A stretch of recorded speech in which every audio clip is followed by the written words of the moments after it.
Hello, I'm Chris Camberis, and today we're gonna put Samsung's S10 camera capabilities to the test.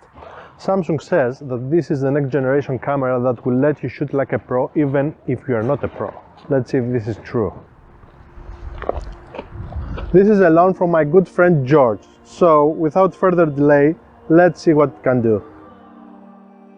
On the rear, there are side by side a 12 megapixel telephoto, a wide 12 megapixel with a mechanical shutter, which is a main lens, and a 16 megapixel ultra wide.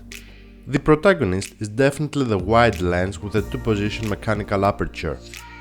For me, 12 megapixels are the sweet spot when it comes to sensors of this size. The mechanical aperture will give you a stop and a third of extra light at f1.5, which is very useful, but it doesn't have a real influence in the depth of field for any subject located beyond half a meter away from the camera. Going to the telephoto, it is very useful when you need more reach.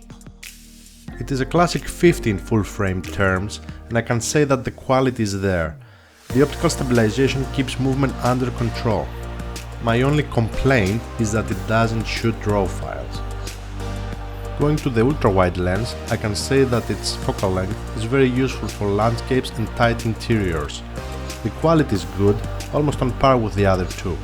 When shooting against the light, it can handle flaring and halos very well. But of course, there is distortion as you would expect from an ultra-wide lens. The dynamic range of Samsung S10 is very good, especially for the main lens, whose ability to retrieve detail from overexposed scenes like skies is absolutely stunning. When it comes to sensitivity, the S10 can go as high as ISO 640 and keep the noise levels down. Not surprisingly, the S10 has very good low light capabilities. For certain applications, I would even push the main lens up to 1000. But not more than that. Samsung's algorithms do a great job at cleaning the noise from night shots and produce some very sharp JPEGs where the RAW file would need lots of extra work. Now about video, the S10 shoots 4K in 60 frames per second. The footage is pretty sharp and pleasantly the files are not very big.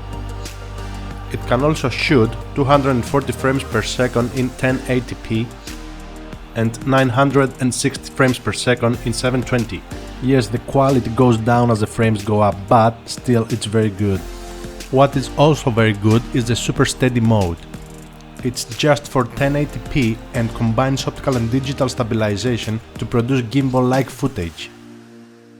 In conclusion, will the S10 make you shoot like a pro? No, but we're getting to a point where carrying a camera around is getting obsolete for most users, and so the S10 will surely cover most people's needs for their next travel.